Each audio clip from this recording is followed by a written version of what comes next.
మీ business ఏదైనా మీ ఊర్లో promotion చేయాలంటే అది సుమన్ టీవీతోనే సాధ్యం. ఇప్పుడే సంప్రదించండి. Hi views, welcome to Suman TV. నేను మీ తారక్. ఈ రోజు మనం వైజాగ్ విషుకొండ దగ్గరికి అయితే వచ్చేసామండి. ఇక్కడ ఒక పురాతనమైన శివాలయం అయితే ఉందండి. సప్త ఋషీశ్వర ఆలయం. దాదాపు 1,500 సంవత్సరాలు గల చరిత్ర గల ఈ ఆలయం అండి. సో దాదాపు ఈ ఆలయానికి అయితే చాలామంది భక్తులు ఇప్పుడిప్పుడు వస్తూనే ఉన్నారు. సో అప్పట్లో ఈ ఆలయం గురించి అయితే ఎవరికీ తెలియదు. ఈ గుడిలో అయితే ప్రధాన అర్చకులు అయితే ఉన్నారండి. సో ఆయన మాటల ద్వారా తెలుసుకుందాం ఆలయం యొక్క చరిత్ర ఏంటి, మహిమ ఏంటి, విశిష్టత ఏంటి.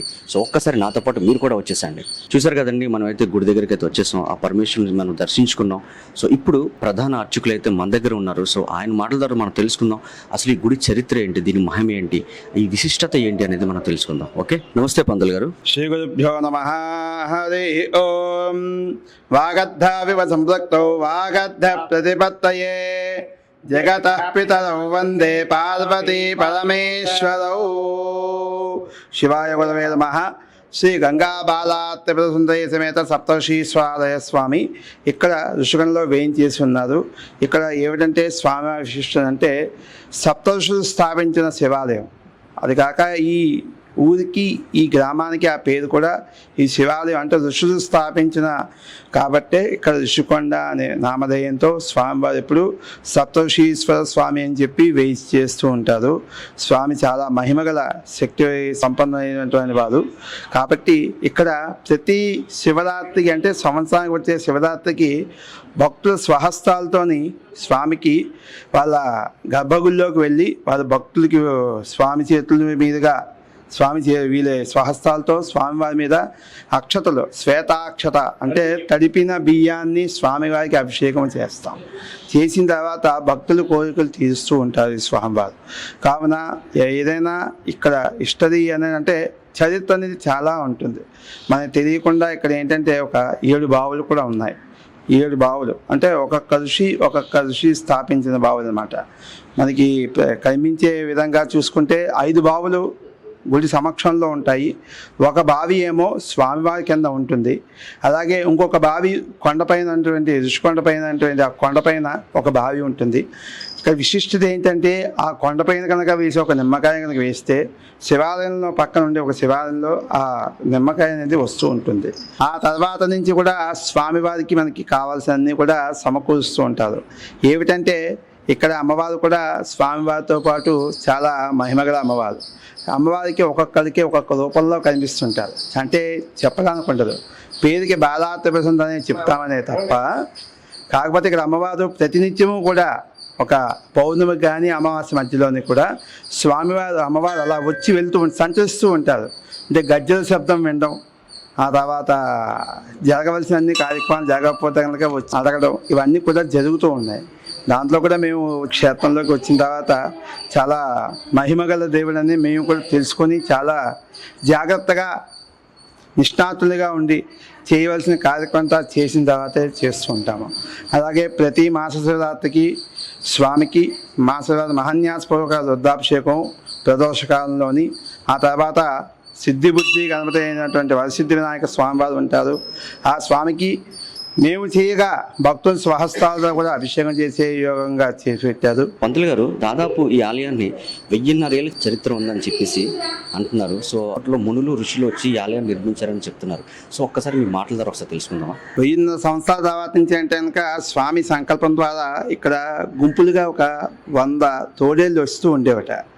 వస్తే అనుకోకుండా ఒకసారి ఏం జరిగిందంటే 2 తోడేళ్ళు ఉండిపోయి మిగతా అన్నీ వెళ్ళిపోయాయి. ఆ 2 తోడేళ్ళు ఒక మగ తోడేళ్ళు, ఒక ఆడ తోడేళ్ళు ఉండేవి.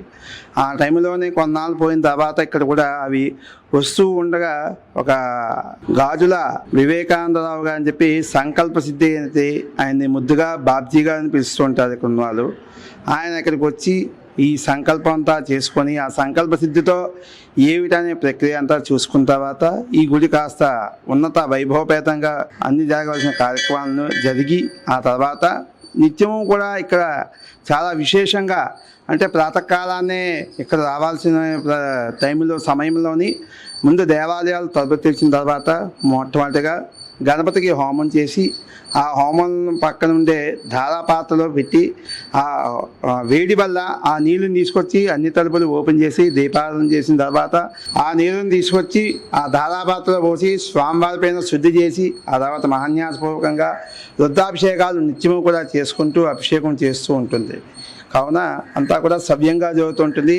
ఈ దేవాలయానికి సంవత్సరానికి ఒక మారు వచ్చినా అంటే కూడా ధర్మబద్ధంగా నిరంతరం ధర్మకార్యం చేసే యోగాన్ని ఇచ్చే అనుగ్రహం కావాలనే సంకల్పంతో వస్తే కనుక మనుషులు ఈ సంవత్సరం కల్లా అతనికి ఆ కామ్యము అంటే కోరిక, మనసులో ఉన్న కోరిక ఏముందా కోరిక తప్పక సిద్ధిస్తుందని నమ్మకంతో భక్తులు కూడా చాలా మట్టుకి వచ్చి అనేక విధాలుగా స్వామి చేయవలసిన సేవలన్నీ చేసుకొని వెళ్ళి వాళ్ళ కాలానుసారంగా వెళ్ళవలసి వేరే చోట కొంతమంది భాగ్యనగరంలో, మరి కొంతమంది ముంబైలోని ఇలా అందరూ ఉండిపోయి, మరి కొంతమంది విదేశాల్లో ఉండి అక్కడి నుంచి కూడా ఫోన్ చేసి కొంతమంది స్వామివారి విశిష్టం తెలుసుకుంటూ అంతా బాగా ఉంటూ ఉండేది. కావున ఈ రాబోయే రోజుల్లో ఏమైందంటే కరోనా నుంచి కూడా స్వామివారి తాలూకా విశేషం అంతా కూడా అంటే కాలానుసారంగా భక్తులు కూడా తగ్గుతూ రావడంతో ఈ దేవాలయం విశిష్టత విశాఖ నగరంలో ఉండే ప్రజలకు చాలా అతి తక్కువ మందికే తెలిసింది. కావనే వాళ్ళే వచ్చి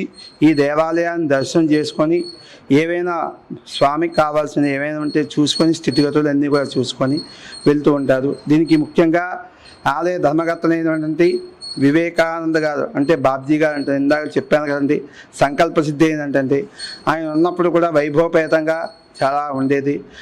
ఆయన కొన్నాళ్ళకి కరోనా ఇవన్నీ వచ్చి ఇక దేవాలయం తాలూకున్నవన్నీ కూడా పోయి. పంతులు గారు, ఇక్కడ శివరాత్రికి స్వామివారికి ఎటువంటి పూజలు అనేది జరిపిస్తుంటారు ఒకసారి మీ మాటలు చెప్తారా? ఇక్కడ త్రయాన్నక దీక్ష అని శివరాత్రికి 3 రోజులు సందర్భానుసారంగా 3 రోజుల వ్యవధిలో చాలా విశేషంగా చేస్తారు.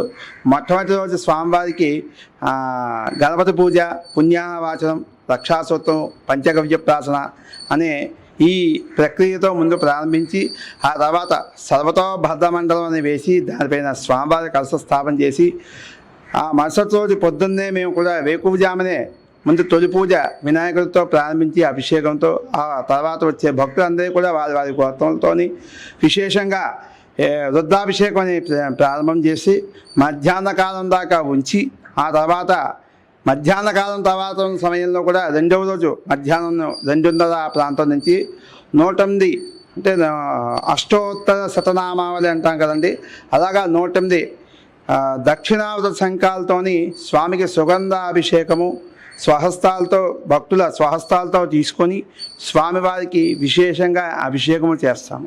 ఆ తర్వాత సాయంకాలం ఎందు స్వామివారికి దర్శనాలు ఇచ్చి మళ్ళీ 7:30 ప్రాంతంలో సాయంకాలం లింగోద్భవకాలం ముందుకి మహాన్యాసం అనే కార్యక్రమం ప్రక్రియతో ప్రారంభించి స్వామివారికి ఏకాదశ రుద్రాభిషేకం లింగోద్భవకాలం ద్వారా చేసి ఆ సమయంలో ఆ భక్తులు ఎంతమంది ఉంటే వాళ్ళు ఆ భక్తులు అందరి చేత కూడా మేము వాళ్ళ స్వహస్తాలతో పైన కండువ ఉంటేనే అంటే సాంప్రదాయ దుస్తులతోనే గర్భగుడిలోకి మేము అనుమతిస్తామండి. అది మా గుడి దాని నియమము. అలా వచ్చిన వాళ్ళందరికీ కూడా ఏంటంటే వాళ్ళ స్వహస్తాలతో స్వామివారికి శ్వేత అక్షతలు అంటే బియ్యము, తడిపిన బియ్యముతో మేము వాళ్ళ భక్తుల చేతుల ద్వారా స్వామివారి పైన వేస్తామండి. పంతులు గారు, హుదూద్ టైంలో ఈ ప్రాంతం అంతా జలమయం అయిపోయింది. సో ప్రజలందరూ కూడా చాలా భయపడ్డారు. సో కేవలం ఈ శివాలయంలోకి మాత్రం వాటర్ అనేది రాలేదు. సో 1000 ఏళ్ళ చరిత్ర, ఋషులు మునులు వచ్చి ఇక్కడ పూజలు పునస్కారాలు చేశారు. అనంత మహిమ గల ఈ శివలింగానికి సో కనీసం ఈ చుట్టుపక్కల ప్రాంతంలో ఎక్కడ కూడా వాటర్ అనేది రాలేదంట. సో మీ మాటల ద్వారా తెలుసుకుంది అది ఎంతవరకు నిజం అబద్ధం అనేది. స్వామివారికి అదే చెప్పాను కదండి, 1000 సంవత్సరాల పైనుంచి చాలామంది ఋషులు తపస్సులు చేసిన ప్రత్యేకమైన క్షేత్రం కాబట్టి ఆ సమయంలో హుదూద్ అనే సమయంలో కూడా ఇక్కడ దేవాలయానికి కూడా ఏది కూడా ఒక్క ఇసుక లేనంతా కూడా జరగకుండా అంతా సుభిక్షంగా స్వామి సమక్షంలో అంతా సుభిక్షంగా బాగుంటుంది. పంతులు గారు, ఈ గుడికి ఇంకొక ప్రత్యేకత ఉంది, అదేంటి చెప్తారా? ఈ గుడికి ప్రత్యేకత ఏంటంటే స్వామివారి శివలింగంలోంచి నీళ్లు వస్తాయి, అంటే గంగాదేవి వస్తుంది. పౌర్ణమి నుంచి అమావాస్య మధ్యలో ఏదో ఒక రోజులో స్వామివారి శివలింగంలోంచి నీళ్లు వస్తాయి. ఆ నీళ్లు అనుకోని సమయంలో వస్తాయి కాబట్టి చాలా పవిత్రమైనది. ఆ నీళ్లు దాచి అప్పుడప్పుడు మేము తీర్థంగాను భక్తులందరికీ కూడా ప్రసాదంగాను ఇస్తూ ఉంటాం. చూసారు కదండి, దాదాపు 1,500 ఏళ్ళ ఈ దేవాలయం చరిత్ర ప్రధాన అర్చకుల ద్వారా మనైతే తెలుసుకోవడం జరిగింది. సో భక్తులు ఎవరైనా సరే ఇక్కడ రావచ్చు. ఇక్కడ ఈ గుడి ప్రత్యేకత ఏంటంటే, సో ఇక్కడైతే హుండీ అనేది ఉండదంట. సో నెక్స్ట్ టికెట్ కూడా అని ఉండదు. సో ఉచిత దర్శనం. సో ప్రజలు ఎవరైనా సరే, భక్తులు ఎవరైనా సరే, ఎక్కడికి ఎక్కడ తీసుకుంటే భక్తులు ఎవరైనా సరే రావచ్చు. వచ్చి ఆ పరమేశ్వరుడికి మీ కోరికలు అనేది విన్నవించుకుంటే సో ఖచ్చితంగా నెరవేరుతాయి అని చెప్పి ఇక్కడ ఉన్న అర్చకులందరూ చెప్తున్నారు. ఎందుకంటే దాదాపు 1,500 ఏళ్ళ చరిత్ర గల ఈ శివాలయానికి సో మహా ఋషులు ఎంతోమంది ఋషులు మునులు వచ్చి ఈ శివలింగాన్ని ఇక్కడైతే ప్రతిష్ఠించడం జరిగింది. సో ప్రతి ఒక్కరు కూడా ఇక్కడికి వచ్చి దర్శించుకోవచ్చు, మీ కోరికలు అనేది నెరవేర్చుకోవచ్చు.